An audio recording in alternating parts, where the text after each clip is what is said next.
요즘 가스라이팅 한다, 가스라이팅 당한다 이런 표현 많이 사용하죠. 바로 이 희곡에서 파생된 단어입니다. 와닝함은 집에 와서 갑자기 벽에 걸린 그림이 그냥 갑자기 사라졌다고 벨라를 추궁합니다. 또 미치광이 증세가 나타났다면서 벨라를 환자 취급을 해요. 벨라는 매일 잭에게 일어나지 않은 일에 대해 추궁을 당하면서 스스로를 불신하게 되고 정말 자신에게 정신병이 있는 게 아닐까 불안해해요. 그리고 밤마다 흐릿해지는 가스등을 보면서 또 불안해하지만 이 이야기를 잭에게 말하면 정말 자신을 정신 이상자로 몰까봐 차마 이야기하지는 못하는 상황이었어요. 가스등이 흐릿해지는 이유는 바로 잭 때문이었습니다.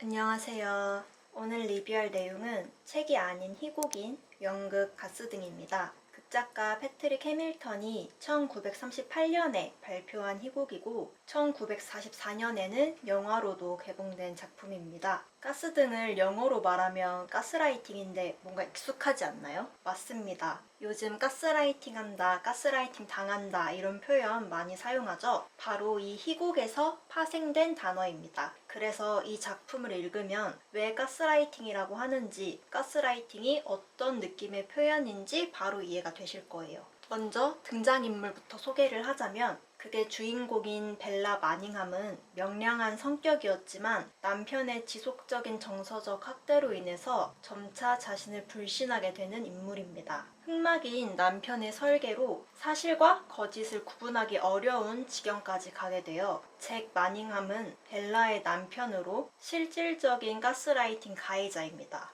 불안해하는 벨라를 계속 자극하고 추궁하면서 벨라가 진실을 보지 못하도록 방해하는 인물이에요. 과거에 강도 및 살인 사건의 범인이었지만 그 사실을 숨기고 음흉한 목적을 가지고 벨라에게 접근한 인물입니다. 그리고 이 사건에 개입하는 로우그 형사 마닝함 부부의 하녀들인 엘리자벳과 낸시가 극에 등장합니다. 가스등은 희곡이지만 내용이 길지 않은 3장?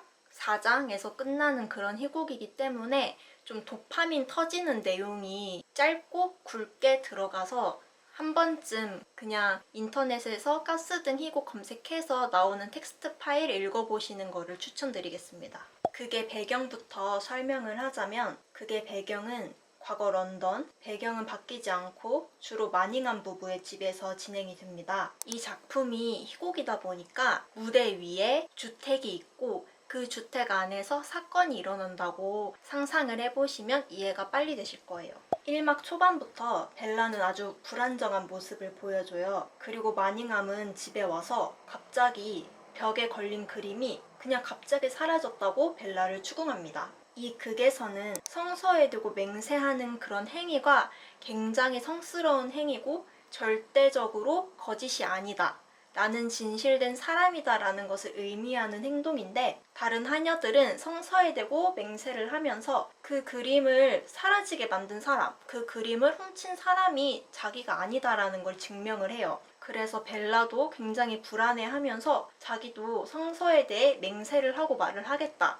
나는 아니다 라고 말하지만 마닝함은 그것도 하지 말라고 성서에 대한 맹세도 필요 없다면서 또 미치광이 증세가 나타났다면서 벨라를 환자 취급을 해요. 그리고 실제로 병이 생긴 게 아닐까 불안해하는 벨라를 두고 외출합니다. 혼자 남겨진 벨라에게 로우그 형사가 찾아오고 대화를 하던 중에 희미해지는 가스등을 보여준 뒤 1막이 끝납니다. 여기서 벨라는 밤마다 희미해지는 가스등을 보면서 불안해한다 이런 말을 하는데 그 이유는 뒤에 나옵니다. 2막이 시작이 되고 로우그 형사는 벨라에게 15년 전에 있었던 캐프맨스 프렌드 사건에 대해서 알려줍니다. 굉장히 값비싼 보석을 수집하는 에리스 발로우라는 노부인이 있었는데 어느 날 목에 칼이 찔린 채 자택에서 시체로 발견된 사건이었어요. 그 사건의 범인은 보석을 훔치기 위해서 살인을 벌인 것으로 예상이 되는데 로우그 형사는 그 당시 범인이 보석을 찾지 못했다는 가설을 세웠습니다. 그래서 그 사건이 있었던 집에 살고 있는 벨라를 찾아온 거죠. 벨라는 처음 본 형사를 의심하지만 함께 집에 있는 책상 서랍을 열면서 새로운 사실을 알게 돼요. 일주일 전 잃어버렸다는 시계, 3개월 전에 잃어버렸다는 브로치, 계산서, 그리고 조카들에게 온 편지들까지 발견하게 됩니다. 로우그 형사는 브로치를 관찰하다가 비어있는 구멍에 대해서 묻고 벨라는 안에 들어있던 구슬들이 빠져서 꽃병 속에 넣어두었다고 말을 해요. 그런데 꽃병 속에 있던 그 구슬들이 바로 과거 노부인의 숨겨진 보석들이었습니다. 그렇게 벨라는 남편인 잭 마닝함에게 의심을 품게 돼요. 그리고 형사가 집을 떠나고 그날 밤 잭이 집에 돌아오고 전과 같이 없던 일을 지어내면서 벨라를 추궁합니다. 여기서 벨라를 추궁하는 게 영수증이었어요. 아까 책상 서랍에 계산서, 영수증이 있었다고 했잖아요. 그런데 그 영수증이 또 갑자기 사라졌다.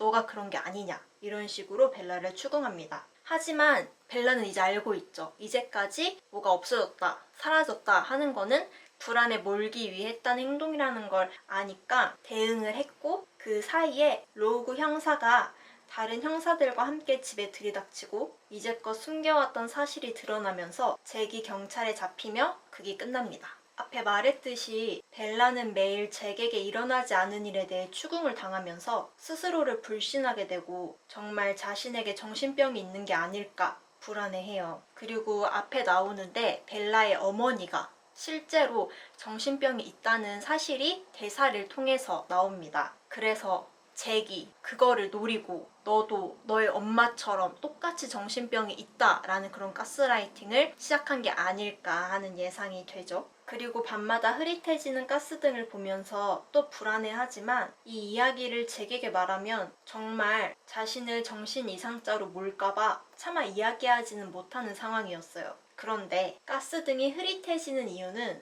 바로 잭 때문이었습니다. 잭은 매일 벨라를 심리적으로 추궁하고 몰아간 뒤에 밤마다 집의 옥상으로 올라가서 보석을 찾아다녔는데요. 그때마다 옥상에 불이 켜지면서 거실에 있는 가스등의 불빛이 흐릿해졌어요. 이 당시 가정에서 사용하는 가스등은 서로 연결되어 있어서 하나의 가스등이 켜진 상태에서 다른 가스등을 켜면 가스가 분산되면서 켜져 있던 가스등의 불빛이 약해지는 그런 원리였어요. 그래서 그게 제목이면서 핵심적인 상징인 가스등, 가스라이팅은 진실과 조작 사이의 경계를 의미합니다. 극에서 잭은 보석을 훔치겠다는 목적을 달성하기 위해 사실을 조작하면서 벨라가 스스로를 의심하고 불신하도록 만들어요. 결국 벨라는 진심으로 자신에게 문제가 있다고 생각하고 잭이 추궁할 때마다 자신의 잘못이라고 생각하게 됩니다. 이렇게 가해자가 피해자를 정신적으로 가해해서 정신적인 지배를 행사하는 걸 가스라이팅이라고 부르게 됐습니다.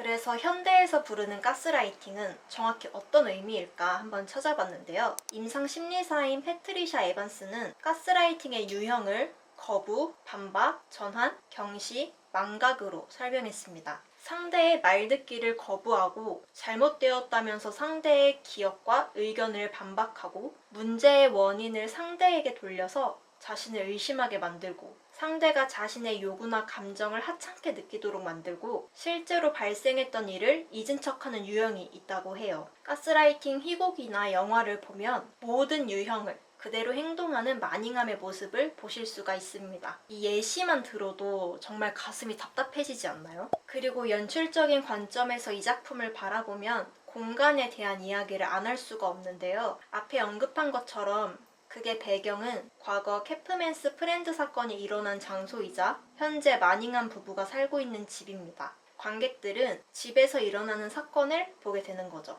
그리고 극에서 보여지는 시간대는 하루에 불과하지만 그 시간 안에서 남편인 잭은 집 밖을 나가고 하녀인 낸시도 집 안과 밖을 오가지만 벨라만이 이 집 안에서 홀로 불안해하면서 압박을 받습니다. 가장 편안하고 안전하게 느껴져야 될 공간인 집에서 벨라는 혼자서 불안에 떨면서 지내는 거죠. 하지만 로우그 형사의 도움으로 그 두려움을 떨쳐내고 잭의 가스라이팅에서 벗어나는 데 성공하게 됩니다. 이렇게 가스라이팅의 유래가 된 작품인 가스등에 대한 이야기를 해봤습니다. 1930년대에 만들어진 작품에서 유래된 단어가 아직까지 사용되고 있는 점이 저는 좀 흥미로웠어요. 앞으로도 종종 재밌는 희곡들을 소개하는 영상도 올려보도록 하겠습니다. 오늘의 리뷰는 여기까지입니다. 좋아요, 댓글, 구독은 언제나 환영하니까 많이 눌러주시길 바랄게요.